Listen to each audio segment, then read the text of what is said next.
ఏం అర్థమే కావడం లేదా రావణ చౌదరి? నువ్వు చదివింది ఒక్క తమలపాకు, నేను చదివింది 10 ఆకులు విస్తరాకు. నీకీ భూమి సిక్కనే కూడదు. సిక్కకుంటే నువ్వేం చేస్తావో నాకు తెలుసు. సుబ్బారాయుడికి చూపినట్టు తాళిబొట్టు చూపించి గబ్బు లేపుతావు, లేకుంటే ఫైల్ వారకు చేసినట్టు ఎముకల్లోకి సున్నం లేకుండా పిండి లేపుతావు. అదానికి నేనే ముందుగా కొట్టిన గాయం ఏడ ఉందో తెలియని కవుకు దెబ్బ. 30 ఎకరాల భూమి నిత్యాన్నదానం కోసం అమ్మవారి దేవళానికి రాసేసిన ఈ దేశంలో నేను పోయేదానికి యాకోర్టు లేదు. అదానికి దేవుని కోర్టుకు రాసినా నువ్వు వాటికి రాలేవు. నా 30 ఎకరాలు నాకు దక్కకున్నా పర్వాలేదు, నీకు దక్కకూడదు. నా పొలం ఆక్రమించుకుందామన్న అహంతో పొగరుతో ఇంటికొచ్చినావు. తల దించుకొని తిరిగి దారి పట్టాలి.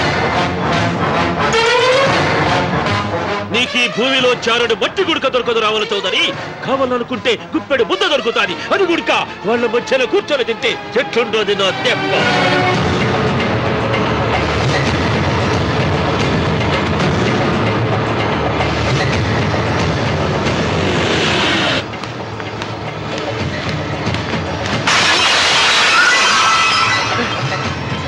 ఏమైంది?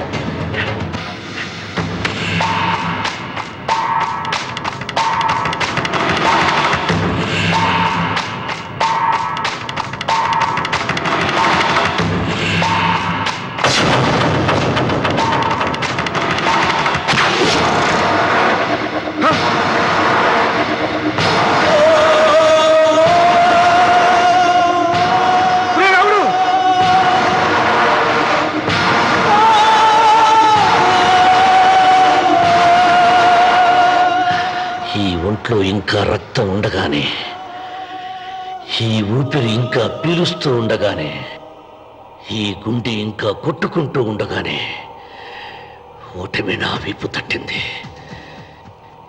ఈ రక్తం మొత్తం ఒంట్లోంచి పోవాలి.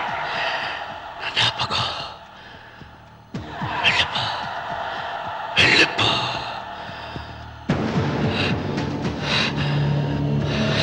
అమ్మా సీతారత్న, అమ్మాయిదిరా పెళ్లికి వెళ్ళారండి. అయ్యో రే, నువ్వు వెళ్ళి డాక్టర్ తీసుకురా. అయ్యో నీ బుర్రే బుర్రా.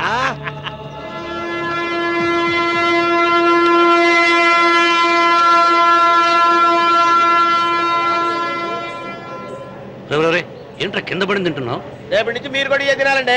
ఎందుకురా? లేకపోతే ఏంటండి, పని ఏమైనా ప్రేమించగానే సరిపోలేదండి, వాళ్ళు అలవాటు కూడా నేర్చుకోవాలి. అందుకని రేపటి నుంచి చికెన్ నేను తింటాను, జొన్న రొట్టె కొట్టుగారు మీరు తినండి. ప్రేమకు పేదరికం అంటారు. ఆ అమ్మాయి కోసం నా ప్రాణాలనే ఇస్తాను. పని మనిషిని ప్రేమించావా? అమ్మా అమ్మ, నీ దండం పెడతానే, పని మనిషిని కలుపుకులా తీసేయద్దు. ఆ అమ్మాయి నాకు ఇష్టం అమ్మా. అమ్మగారు ప్రతి పెళ్లికి అబ్బాయి గారు తీసుకెళ్ళి వాళ్ళు ఎత్తి అక్షంతలు వేయించడమే కానీ ఆయన నెత్తి మీద అక్షంతలు ఎప్పుడు ఇస్తారండి? అసలు ముదిరిపోయిన బెడకాయలో తయారవుతున్నాడు. నేనండి. ఆ అమ్మాయి దేవురు. ఆ విషయాలన్నీ నేను తర్వాత చెప్తాను కానీ అమ్మగారు, ఆ చేతుల మీద కానీ నాకు కూడా పెళ్లి చేయండి. నీకు పెళ్ళా? అవునమ్మగారు, అబ్బాయి గారు పని అమ్మాయిని ప్రేమిస్తే నేను బాగా డబ్బులు ఉన్న అమ్మాయిని ప్రేమించారండి. అదిగో రైలు సిగ్నల్ ఇచ్చారండి. మీరు మా పెళ్లికి కూడా సిగ్నల్ ఇచ్చేస్తే ఈ రోజు మీ ఇద్దరికి ఏమైందిరా? ప్రేమలో పడ్డాం. చలియా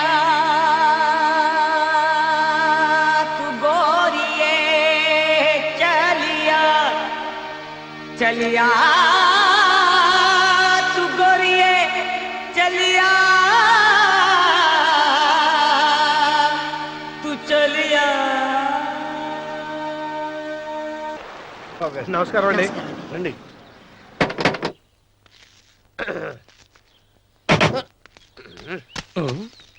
ఏంట్రా అన్నవరం పూజిచ్చి నిలబడ్డావు? అరటిగా లోపల తీసుకురా. నేను తీసుకురానండి. ఏ నన్ను తీసుకెళ్ళమంటావా? మీరు తీసుకెళ్తారు, లోపల పెట్టుకుంటారు, మీ ఇష్టం. ఏమైందిరా నీకు? ఏమైందంటారేంటండి? లోపల నా గుండెలకు వస్తున్న ఎంకం ఉందండి, అది నన్ను ఎంత మోసం తెచ్చిందో తెలుసా అండి? ఆ విషయం నేనే మర్చిపోయాను. ఒరే అన్నవరం, తమరు మాత్రం వెంకమ్మను మోసం చేయలే? నేనే మోసం చేశానమ్మా. అదేనమ్మా, 100 ఎకరాల పొలం ఉంది, 200 ఎకరాల పొలం ఉంది అని చెప్పావు కదా. అందుకని నోరు మూసుకుని లోపలికి వచ్చి వెంకమ్మ నాకంటే ముందు నువ్వు పెళ్లి చేసుకో, ఆ తర్వాత రుక్మిణి నేను పెళ్లి చేసుకుంటా. అరటిగా తీసుకురా. నేను రాను. మీరని చెప్పినా నేను రాను. రావా? రాను. అయితే రామన్న చౌదరి గారికి చెబుతా. వద్దు వద్దయ్యో. తీసుకురా. నమస్కారం అండి.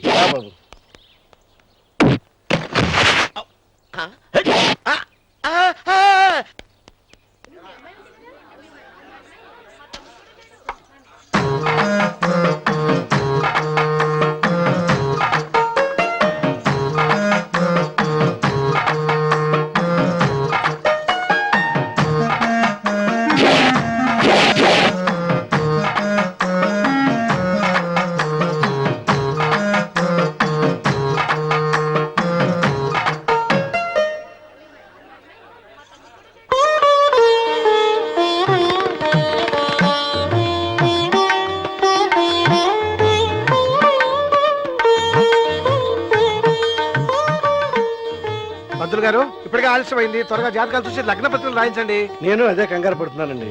ఇప్పటికే ఆలస్యం అయిపోయింది, మంచి ముహూర్తం దాటిపోతుందేమోనని. మీరు మాత్రం ఏం చేస్తారండి? మీ ఊరు నుంచి బయలుదేరి రావాలంటే ఒకవైపు కొండ, ఇంకోవైపు చెరువు, మధ్యలో ఆలయం. ఆలయం లేకపోతే సమయానికి వచ్చి ఉండేవాళ్ళుగా. గాయం ఏడ ఉందో తెలియని కమ్మకు దెబ్బ. 30 ఎకరాల భూమి నిత్యాన్నదానం కోసం అమ్మవారి దేవుడానికి రాసేసిన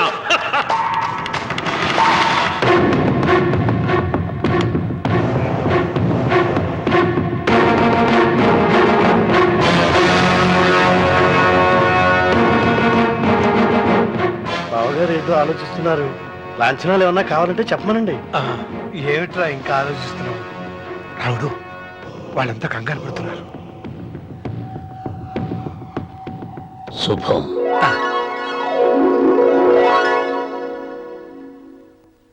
ఏం మాట్లాడుతుంటారు రావణ చౌదరి గారు? ఆలయం కూలగొట్టించి రొట్టేయించాలనా? ఇన్ని సంవత్సరాలుగా మన గ్రామం కుగ్రామంగా మిగిలిపోవటానికి రహదారి సదుపాయం లేకపోవడమే కారణం. ఇదిగో 6 మైళ్ళ పొడవున రోడ్డు వేయించడానికి ప్లాను సిద్ధం చేశాను. దీని మూలంగా నేను 120 ఎకరాల పొలాన్ని పోగొట్టుకుంటాను. అది సరేనండి, మరి ఆలయము? పదవిలో ఉన్న వాళ్ళు ఆలోచించవలసింది ఆలయాన్ని గురించి కాదు, ప్రజల శ్రేయస్సు గురించి. ఒక పక్క కొండ, ఇంకొక పక్క చెరువు, మధ్యలో ఆలయం.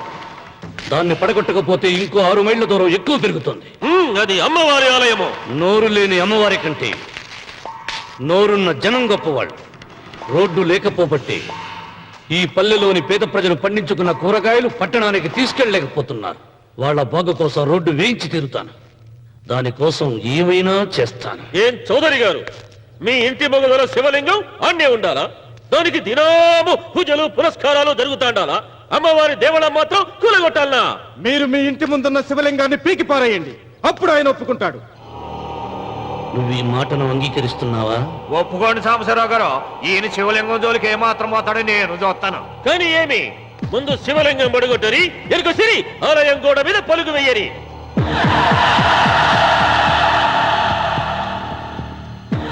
ముందుకేసిన అడుగు వెనక్కి తీసి అలవాటు ఈ రామన్నకు లేదు. నేను మడమ తిప్పను. మీరు మాట తప్పితే మరణహోమమే.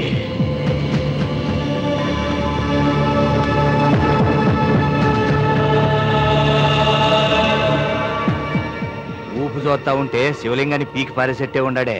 అయితే సాంబశివరావు గారి 30 ఎకరాలకు ఎసరే. ఆ ఇంటి ముందుండేటిది మామూలు రాయి కాదయ్యా, మహిమగల శివలింగము. తరతరాలుగా వాళ్ళ వంశాన్ని కాపాడుతాడాడే దేవుడు. చెయ్యి వెయ్యని తెలుసని.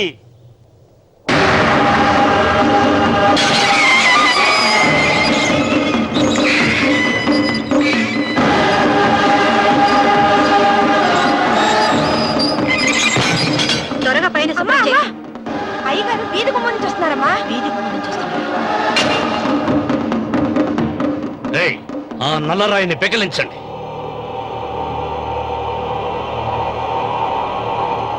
ఓ, మీరందరూ హిందువులు. మీకు కళ్ళు పోతాయి, మీ జీవితాలు కుళ్ళిపోతాయి అన్నారు. అయ్యా, ముస్లిం అయినా హిందూ అయినా దేవుడు దేవుడే. నేను ఈ పాపం చేయలేను. పాపం? దేవుడి ముందు చేతులు కట్టుకుని నిలబడటమే శాపం రా. నేనే పెకలిస్తాను. ఏమండి? ఏమండి? ఏమండి వద్దండి. ఏమండి? ఏమండి నా మాట వినండి, సీత! వద్దండి. ఉత్తమ జాతి స్త్రీ ఒక్కసారి కోరిక కోరుతుంది, రెండోసారి అడగకూడదు. అబ్బో!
రామన్న, నీ తాత ముత్తాతల కాలం నుంచి ఉన్న స్వయంభూలింగాన్ని తీసేసి మహాపరాధం చేశావు.